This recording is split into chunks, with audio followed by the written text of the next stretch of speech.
மக்கள் எல்லாருக்கும் ஒரு இனிய சிறப்பான பிற்பகல் மதிய வணக்கங்க. உடனுக்குடன் வானிலை பற்றி மிக துல்லியமாக தெரிந்து கொள்ள நம்முடைய யூடியூப் சேனலை மறக்காமல் சப்ஸ்கிரைப் செய்து கொள்ளுங்கள். நிறைய பேர் செக்கப் பண்ணால் பார்த்தீங்கன்னா மறக்காம தயவு செய்து செக்கப் பண்ணிட்டு பாருங்கள். அப்படியே லைக் பண்ணிட்டு பாருங்கள். தயவு செய்து நிறைய பேர் பார்க்குறீங்க, பார்க்குறவங்க யாருமே செக்கப் பண்ணாமல் பார்க்குறீங்க. மறக்காமல் செக்கப் பண்ணிட்டு பாருங்கள். சரிங்களா? மறக்காமல் லைக் பண்ணுங்கள். இன்றைக்கான தேதி ஏப்ரல் மாதம் 30/4/2026 ஆகுது. இப்போ பார்த்தீங்கன்னா மே மாதம் ஆரம்பிக்க போகுது.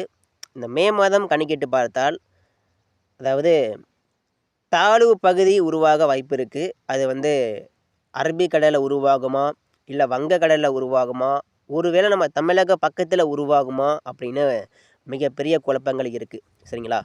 இப்போ நம்ம பார்த்தோம்னா என்னுடைய கணிப்பு என்ன சொல்லுதுன்னா, அதாவது அரபிக்கடலையும் 31 டிகிரி தான் இருக்குது, வங்கக்கடலையும் 31 டிகிரி இருக்குது. ஸோ இப்படி 2 கடலையும் 31 டிகிரி இருக்குது. இதில் அதிகமாக நம்ம மன்னார் வளைகுடா பகுதி, அதாவது ஆழங்கள் குறைந்த பகுதினா அந்த பாம்பன் பாலத்துக்கும் வேதாரண்யம் இடைப்பட்ட பகுதி ஆழம் கம்மியாக இருக்கும்.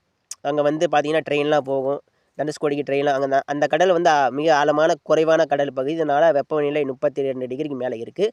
இதனால் குமரிக்கடலுக்கு மிக அருகில் தாழ்வு பகுதி உருவாக ஒரு வாய்ப்பு இருக்குது. சரிங்களா? அது வாய்ப்பு 1. ஒருவேளை நான் சொன்ன மாதிரி குமரிக்கடலுக்கு மிக அருகே தாழ்வு பகுதி உருவானா நம்ம தமிழ்நாட்டிற்கு அதிகமாக மழை கிடைக்கும். சரிங்களா? இது வாய்ப்பு 1. நம்ம தமிழக பக்கத்தில், இலங்கை பக்கத்துலேயோ, இல்லை குமரிக்கடலுக்கு மிக அருகேயோ, இல்லை அரபிக்கடலுக்கு மிக அருகேயோ எல்லாம் நம்ம பக்கத்தில் உருவானா நம்ம தமிழ்நாட்டிற்கு கண்டிப்பாக மழை கிடைக்கும். சரிங்களா? தாழ்வு பகுதியால் மே மாதத்தில் அறிவித்ததுபடியே மழை கிடைக்கும். இது வாய்ப்பு 1. 2வது வாய்ப்பு, அரபிக்கடலில் தாழ்வு பகுதி உருவானால் அது கேரளா பக்கம் உருவான நம்ம பக்கம் மழை கொடுத்துட்டு அது அப்படியே குஜராத் பக்கம் போகலாம், இல்லை மஸ்கட் பக்கம் போகும். அரபிக்கடலில் புயல்கள் உருவானா குஜராத் வாய்ப்பு 1 கரை கடக்க, 2வது அந்த பக்கம் போகும். இந்த பக்கம் இலங்கைக்கு மிக அருகேயோ, இல்லை வங்கக்கடலில் மிக அருகே உருவானால் நம்ம தமிழ்நாட்டிற்கு மழை கொடுத்து விட்டு நம்ம பக்கத்தில் உருவானதான் மழை. நல்லா கேட்டோம், நம்ம பக்கத்தில் உருவானதான் மழை. ஒருவேளை தொலை தூரத்தில் தென்கிழக்கு உருவானால் அது ஒரிசா பக்கம் போகும். இதெல்லாம் வாய்ப்பு இருக்குது. நம்ம பொறுத்து பாருங்கள். மொத்தம் 3 வாய்ப்பு. அரபிக்கடலா, இல்லை நம்ம பக்கத்துலையா, இல்லை தென்கிழக்கு வங்கக்கடலா அப்படின்னு நம்ம பொறுத்து பார்ப்போம். சரிங்களா? மழைக்கு ஒரு வாய்ப்பாக இருக்குது, அவ்வளோதான். சரிங்களா? ஆனால் இது உறுதி கிடையாது. வரும் நாட்களில் நம்ம உறுதி செய்யப்படலாம். ஏன்னா இப்போதைக்கு தாழ்வு பகுதி இன்னும் உருவாகவில்லை. இது உருவான பிறகு தான் அதோடைய பாதையும் அது புயலாக மாறுமா அப்படின்னு நம்ம கணித்து சொல்ல முடியும். இப்போதைக்கு எதுவும் சொல்ல முடியாது. சரிங்களா? தயவுசெய்து பொறுமையாக இருங்க. ஆனால் எது எப்படியோ நம்மளுக்கு கோடை மழை கிடைக்க போகுது. இந்த தாழ்வு பகுதி வந்தால் நான் என்ன சொல்கிறேன்னா, தாழ்வு பகுதி வந்தால் அதிகமாக மழை கிடைக்கும். அதாவது வரலாறு கடந்த அளவிற்கு டாப்பில் நம்ம தமிழகம் போகும். ஏன்னா அந்த தாழ்வு பகுதி தெரியும், தாழ்வு பகுதி வந்தாலே ஒரு பொம்பரம் போல் சுழலும், சுற்றி ஒட்டுமொத்த நீராவி காற்றையும் நம்ம தமிழகத்தில் மழையாக பொழிய செய்யும். மழையாக பொய்வது மட்டும் இல்லாமல் ஏரி குளங்களுக்கும் நிரப்புவதற்கு வாய்ப்பு இருக்குது. தாழ்வு பகுதி வந்தால் அப்படி மழை நடக்கும். சரிங்களா? கோடை மழை வந்தால் ஒதுக்கி பெய்யும். அந்த கோடை மழைக்கும் தாழ்வு பகுதிக்கு என்ன ஒரு வித்தியாசம்னா, தாழ்வு பகுதினா வடகிழக்கு பருவமழை போல் பெய்யும். ஒரு 2 நாள் பெஞ்சாலே நமக்கு போதும். ஆனால் இந்த கோடை மழை அப்படிங்கிறது ஒரு வாரம் பெய்யும். அந்த ஒரு வாரத்தில் ஒதுக்கி பெஞ்சிட்டே இருக்கும். ஆனால் எல்லா இடங்களுக்கும் பெய்யும், கொஞ்சம் லேட் ஆகும், அவ்வளோதான். தாழ்வு பகுதி மழைக்கும் இதுக்கும் வேறுபாடு இருக்குது. சரிங்களா? பொறுத்து பார்ப்போம். நம்ம தமிழகத்தில் இப்போ நம்ம கேளுங்க, இன்றைக்கி நம்ம தமிழகத்தில் கனமழை வெளுத்து வாங்க போகுது.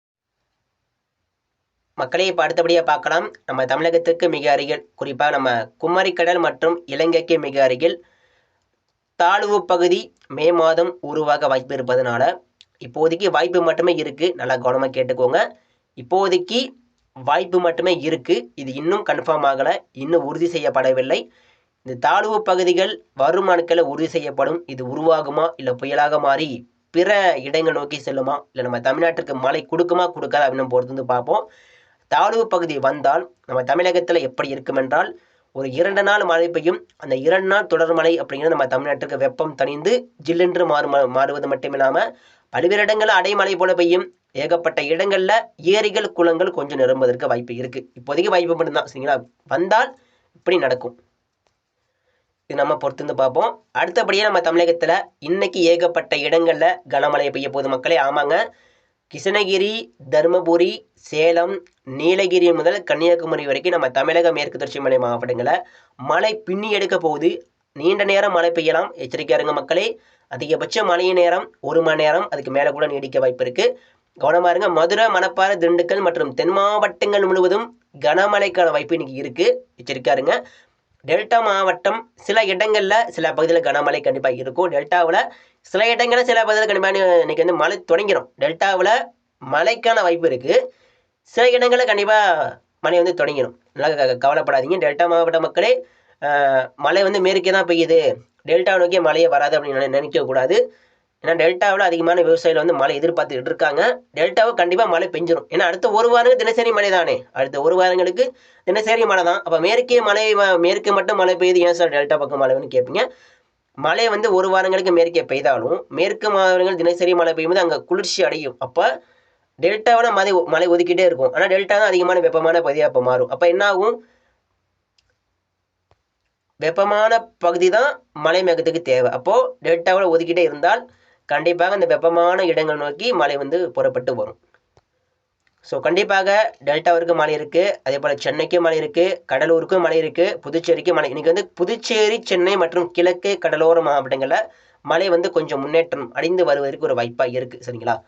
ஆனால் கண்டிப்பாக இந்த கர்நாடக எல்லையோர மாவட்டம், அதே போல் திருப்பத்தூர், ஆம்பூர், ராணிப்பேட்டை, திருவண்ணாமலை, திருச்சிராப்பள்ளிக்கு மேற்கே நாமக்கல், சேலம், கரூர், திருப்பூர் இந்த மாவட்டங்கள் இன்றைக்கி வந்து கனமழைக்கான வாய்ப்பு ரொம்ப அதிகமாக இருக்குங்க. அதே போல் மதுரை, கோவில்பட்டி, திண்டுக்கல், ராஜபாளையம், அதே போல் விருதுநகர், சிவகங்கை, மானாமதுரை, பரமக்குடி, காரைக்குடி இங்கெல்லாம் மழைக்கான வாய்ப்பு இன்றைக்கி ரொம்ப அதிகமாக தான் இருக்குது. ஏன்னா 2:30 மணிக்கு 3:30 மணிக்கு மேலேயே பரமக்குடிக்கும் ராமநாதபுரத்துக்கும் இடைப்பட்ட பகுதியில் கனமழை உருவாகிடும். அந்த மழை வந்து மேலும் மேலும் தீவிரமாகும். சரிங்களா. அதனால் பரமக்குடி, மானாமதுரை, காரைக்குடியில் இருக்கக்கூடிய மக்கள் ரொம்ப எச்சரிக்கையாக இருங்க. சூறாவளி காற்று வலுவாக வீசும். குறிப்பாக இந்த மதிய நேரத்தில் இதமாக ராமநாதபுரத்துக்கு மிக அருகில் ஒரு பெண்டு இருக்கும். தூத்துக்குடிக்கு ராமநாதபுரத்துக்கும் இடையில ஈரப்பதமான காற்று மதியம் நுழையும் விதமாக நுழையும் போது மழை மேகம் திடீர்னு தீவிரமாகும். அதேபோல் தூத்துக்குடியிலும் மழை தீவிரமாக வாய்ப்பு இருக்குது. இன்னைக்கு அடுத்த ஒரு வாரங்களுக்கு மழை இருப்பதால் நம்ம தமிழக மக்கள் எல்லாம் எச்சரிக்கையாக இருங்க. சூறாவளி காற்று வலிமை கொண்ட ஒரு காற்றாக வீசுவதற்கு வாய்ப்பு இருக்குது. டெல்டாவிற்கு மழை இருக்குது, சென்னைக்கு மழை இருக்குது, வட மாவட்டங்களுக்கு மழை இருக்குது. இன்று முதல் நேற்று வந்து ஏகப்பட்ட இடங்களில் மழை பெஞ்சாலும் இன்னைக்கு அதை விட பல்வேறு மாவட்டங்களில் மழை வந்து வெளுத்து வாங்கும். கண்டிப்பாக நேற்றை விட இன்னைக்கு வந்து மழையோட தீவிரம் ரொம்ப அதிகமாக இருக்கும். இன்றை விட நாளை மிக சூப்பராக இருக்க போகுது. மக்களே எல்லாரும் எச்சரிக்கையாக இருங்க. மழை பெய்யும் போது காற்று, மழை, இடி தாக்கம் 3மே அதிகமாக இருக்கும். சரிங்களா. முன்னாடியே நான் சொல்லிடுறேன், இடி தாக்கம், சூறாவளி தாக்கம், மழையின் தாக்கம் 3மே அதிகமாக இருக்க போகுது. எல்லாரும் மறக்காம நம்ம சேனல் லைக் பண்ணுங்கள், சப்ஸ்கிரைப் பண்ணுங்கள். இது வரைக்கும் சப்ஸ்கிரைப் பண்ணால் பார்த்து மறக்காம சப்ஸ்கிரைப் பண்ண பாருங்கள். எல்லா இடங்களுக்கும் மழை வந்துகிட்டு இருக்கு. வரக்கூடிய மழை ரொம்ப உஷாரு. ஏன்னா மேற்கே மழை உருவாகி கிழக்கு நோக்கி மழை வரலாம். சரிங்களா. நன்றி, வணக்கம்.